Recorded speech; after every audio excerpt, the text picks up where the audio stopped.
নাইকো দুর্নীতি মামলায় খালেদা জিয়া সহ ৮ আসামিকে খালাস দিয়েছেন আদালত। এই বিষয়ে এই মুহূর্তে কথা বলছেন আইনজীবীরা। আমরা সরাসরি যাচ্ছি সেখানে। আপনারা জেনে থাকবেন, সর্বশেষ আমাদের ভারপ্রাপ্ত চেয়ারম্যান জনাব তারেক রহমান এই মামলাটির জেরা এবং এই মামলাটি পরিচালনার জন্য আমাকে দায়িত্ব দিয়েছিলেন এবং আমি আমাদের একটি আইনজীবী টিম সহ এই মামলাটি আমি পরিচালনা করেছি এবং আজকে রায়ের মধ্য দিয়ে এই মামলাটির কাছ থেকে আমরা দায়িত্ব শেষ হয়েছে। সেই কারণে আমি প্রথমে আমার ভারপ্রাপ্ত চেয়ারম্যান জনাব তারেক রহমানের কাছে কৃতজ্ঞতা প্রকাশ করছি। আমরা এই মামলার মধ্যে আইনি পরিচালনার মধ্যে যারা যারা আমরা ছিলাম, আপনাদের সামনে তাদের নামগুলি প্রকাশ করা দরকার। আমি বলছি, সবটাই বলছি। সেখানে আমাদের সাথে আমাদের জাকির হোসেন ভুইয়া, জাহিদুল ইসলাম কোয়েল, সাব্বির, আমাদের হান্নান ভুইয়া, জিয়াউদ্দিন জিয়া সবাই ছিলেন। আমাদের এই মামলার মধ্যে যারা মনিটর করতেন, যারা আমাদেরকে করতেন, এর মধ্যে আমাদের জনাব মাসুদ আহমেদ তালুকদার, জনাব কায়সার কামাল, জনাব আহমেদ আজম, তারা সবাই এই কেসটি তারা সিনিয়র আইনজীবী হিসেবে তারা আমাদেরকে মনিটর করতেন।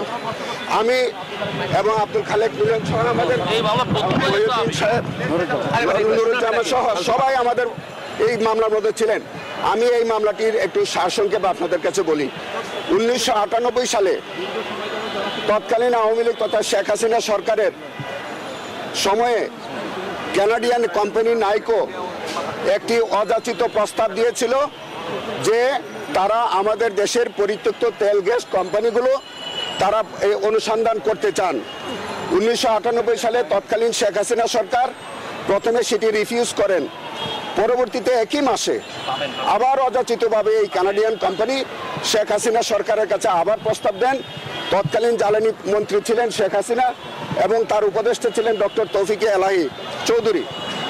তারা প্রথমে রিফিউজ করলেও পরবর্তী এক মাসের মাথায় আবার এই একই কোম্পানিকে ক্যাবিনেটের সিদ্ধান্ত ছাড়া তাদেরকে আবার কাজের অনুমতি দেয় এবং তার অনুমতি নিয়ে 1999 সালে তাদেরকে এই কাজের সম্পূর্ণরূপে অফিসিয়ালি অনুমোদন দেন। 1999 সালের 23 আগস্ট 1999 সালে তারা প্রথমে সিদ্ধান্ত নিল শেখ হাসিনা সরকার যে তারা একটা মেমোরেন্ডাম অফ আন্ডারস্ট্যান্ডিং করবে, কিন্তু মেমোরেন্ডাম অফ আন্ডারস্ট্যান্ডিং তারা পরবর্তীতে তারা করলেন না করে সেখান থেকে সরে এসে তারা একটা ফ্রেমওয়ার্ক অফ আন্ডারস্ট্যান্ডিং করলেন। এই ফ্রেমওয়ার্ক অফ আন্ডারস্ট্যান্ডিং হচ্ছে এটা জয়েন্ট ভেঞ্চার এগ্রিমেন্টের একটি ভিন্ন রূপ, এটা একটা চূড়ান্ত এগ্রিমেন্ট। সেইখানে বলা হলো যে এফইউতে বলা হলো যে তারা একটা জয়েন্ট স্টাডি বা যৌথ সমীক্ষা পরিচালনা করবেন, সেই সমীক্ষার পরে তারা যে এটা সাইন করবেন। এবং শেখ হাসিনা সরকারের আমলেই তারা যৌথভাবে একটি আমাদের দেশের একটা জিওলজিস্টের একটা এক্সপার্টাইজ কমিটি তারা কানাডার ক্যালগারিতে গেলেন। সেখানে তারা যৌথ সমীক্ষা করে এসে রিপোর্ট দিলেন। সেই রিপোর্টটি শেখ হাসিনা সরকার অনুমোদন দিলেন, গ্রহণ করলেন এবং বললেন যে বিয়েটা অর্থাৎ জয়েন্ট ভেঞ্চার এগ্রিমেন্টটা ফাইনালাইজ করবার জন্য তিনি চূড়ান্ত সিদ্ধান্ত নিলেন। তার সিদ্ধান্তের পরিপ্রেক্ষিতেই পরবর্তীকালে যে বিয়েটা সাইন হয়। এই মামলায় যে ঘটনাগুলি ঘটেছে, সম্পূর্ণ ঘটনা ঘটেছে তৎকালীন শেখ হাসিনা সরকার অর্থাৎ আওয়ামী লীগ সরকারের আমলে। বিএনপি সরকার ক্ষমতায় আসলো 1/10/2001 সালে। এর আগে নাইকোর যে দুর্নীতি যা হয়েছিল সব শেখ হাসিনা সরকারের আমলে হয়েছিল এবং সেখানে 2007 সালে তৎকালীন কমিশন, দুর্নীতি দমন কমিশন একটি মামলা দায়ের করে, যার নাম্বার হচ্ছে 19, তারিখ হচ্ছে 7/10/2001। সেই মামলার মধ্যে শেখ হাসিনা সহ ডক্টর তৌফিক এলাহি চৌধুরী এবং তার ক্যাবিনেট মন্ত্রীরা সবাই আসামি ছিলেন। এবং আপনারা জেনে আশ্চর্য হবেন যে শেখ হাসিনা পরবর্তীকালে ক্ষমতায় আসার পরে তার অংশের এই মামলাটি, যার মূলত যেটুকু ঘটনা ঘটেছিল সবটাই ছিল শেখ হাসিনার বিরুদ্ধে, তিনি এই মামলা তার কাছ থেকে উনি প্রত্যাহার করা অর্থাৎ কোয়াশমেন্ট করে নিয়ে যান হাইকোর্ট থেকে। কিন্তু শুধুমাত্র ব্যালেন্স করার জন্য কোনো অভিযোগ না থাকা সত্ত্বেও বেগম খালেদা জিয়ার বিরুদ্ধে এই মামলাটি আরেকটি কাউন্টার মামলা করা হলো শুধু ব্যালেন্স করার জন্য। সেইটি আমরা দীর্ঘ সময় আমরা আইনি লড়াইয়ের মধ্য দিয়ে আমরা বলার চেষ্টা বলেছি যে এই মামলাটি শুধুমাত্র শেখ হাসিনার দুর্নীতিকে ব্যালেন্স করার জন্য, তার সমকক্ষ করার জন্য আমাদের দেশনেত্রী বেগম খালেদা জিয়া অত্যন্ত জনপ্রিয় নেত্রী, তাকে মেলাইন করার জন্য রাজনৈতিকভাবে, সামাজিকভাবে, রাষ্ট্রীয়ভাবে তাকে মেলাইন করার জন্য তাকে মিথ্যা মামলা দিয়েছে। এই কথাগুলো আমরা 4 শুনানির সময় বলেছি, বিভিন্ন সময় আমরা বলেছি।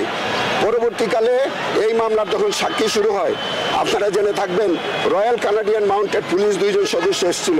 তারা কিন্তু বেগম জিয়ার বিরুদ্ধে কোনো অভিযোগ করেন নাই, বরঞ্চ ওই 2 জন সাক্ষী বরঞ্চ শেখ হাসিনার বিরুদ্ধেই কথা বলে গেছে। এবং এই মামলার যিনি বাদী ছিলেন মাহবুল ইসলাম, তিনিও তার জবানবন্দির মধ্যে শেখ হাসিনার বিরুদ্ধে সাক্ষ্য দিয়েছেন। সর্বশেষ এই মামলার যিনি তদন্তকারী কর্মকর্তা সাইদুর রহমান, তিনিও যে সাক্ষ্য দিয়েছেন সেই সাক্ষীর মধ্যে পরিষ্কার করে বলছে যে বেগম খালেদা জিয়া কোনো সারসংক্ষেপ অনুমোদন দেন নাই, বরঞ্চ ফাইল ফেরত দিয়েছেন। আর শেখ হাসিনা যে কাজগুলি করেছেন সবগুলোর বিরুদ্ধে তিনি আদালতে এসে সাক্ষ্য দিয়েছেন। 39 জন সাক্ষী, 64 জন সাক্ষীর মধ্যে 39 জন সাক্ষীকে দুদক পক্ষ হাজির করেছিল। আমি প্রত্যেকটি সাক্ষীকে জেরা করেছি এবং জেরার মধ্য দিয়ে সবচেয়ে ইন্টারেস্টিং হচ্ছে যে আমি বেগম খালেদা জিয়ার পাশাপাশি জনাব গিয়াসউদ্দিন আল মাহমুদ এবং সেলিম জিয়ার পক্ষেও আমার জেরা করার সুযোগ হয়েছে। সেখানে যে কনফেশনাল স্টেটমেন্ট একটা নেওয়া হয়েছিল, সেখানে দেখা যাচ্ছে যে কনফেশনাল স্টেটমেন্টে তার আগে পুলিশ তাদের নামে একটা 161 স্টেটমেন্ট রেকর্ড করেছে। 4 দিন পুলিশ কাস্টডিতে রেখেছে, তাকে টর্চার করেছে, তাকে রাজারবাগ হাসপাতালে তাকে ভর্তি করা হয়েছে। সেখান থেকে যখন তিনি একেবারে কথা বলতে পারতেছিলেন না, সেই সময় তার নামে একটা জবানবন্দি রেকর্ড করা হয়েছে। সেই জবানবন্দিতে আমরা পরিষ্কার করে দেখিয়েছি যে এই জবানবন্দিটা স্বেচ্ছাপ্রণোদিত ছিল না অথবা সত্য ছিল না। পাশাপাশি আমরা দেখিয়েছি এইটা যে জনাব গিয়াসউদ্দিন আল মামুন এবং জনাব সেলিম জিয়া তারা ব্যবসায়িক পার্টনার, তাদের মধ্যে অনেক অফিসিয়ালি টাকা লেনদেন হয়েছে। এইটাকে তারা ভিন্নভাবে ব্যাখ্যা দিয়ে একটা মিথ্যা অভিযোগ করেছে এবং বেগম খালেদা জিয়ার বিরুদ্ধে এই 39 জন সাক্ষীর একজনেও বেগম খালেদা জিয়ার বিরুদ্ধে কোনো সাক্ষ্য দেন নাই, একজনেও দেন নাই। এবং এই মামলার মধ্যে গত 16 বছর বেগম খালেদা জিয়াকে অপমান অপদস্থ করবার জন্য, শুধুমাত্র রাজনৈতিকভাবে তাকে মাইনাস করবার জন্য এই মিথ্যা মামলাটা দিয়েছিল। আজকে মাননীয় আদালত আজকে রায়ের মধ্য দিয়ে বেগম খালেদা জিয়াকে খালাস দিয়েছেন, পাশাপাশি অন্য সকল আসামিকেও খালাস দিয়েছেন। তার মধ্য দিয়ে আমরা এই মামলার মধ্যে দীর্ঘ আইনি সংগ্রামের পরে আমরা আইনগতভাবে আমরা সফল হয়েছি, আমরা ন্যায় বিচার পেয়েছি। আমরা মাননীয় আদালতের কাছে কৃতজ্ঞতা প্রকাশ করেছি, মহান আল্লাহ রাব্বুল আলামিনের কাছে আমরা কৃতজ্ঞতা প্রকাশ করি, দেশবাসীর কাছে আমরা কৃতজ্ঞতা প্রকাশ করছি। বেগম খালেদা জিয়াকে যেভাবে হয়রানি করা হয়েছে, আমরা রাষ্ট্রীয়ভাবে তাকে যাতে ক্ষতিপূরণ দেওয়া হয় এবং তাকে এইটা আইনগতভাবে কিন্তু তাকে যে এই যে হয়রানি করা হয়েছে সেইটির ক্ষতিপূরণ দেওয়ার আইনগত সুযোগ আছে। আমরা দাবি জানাতে চাই রাষ্ট্রের কাছে যে তাকে উপযুক্ত ক্ষতিপূরণ দিয়ে তাকে সম্মানিত করবার জন্য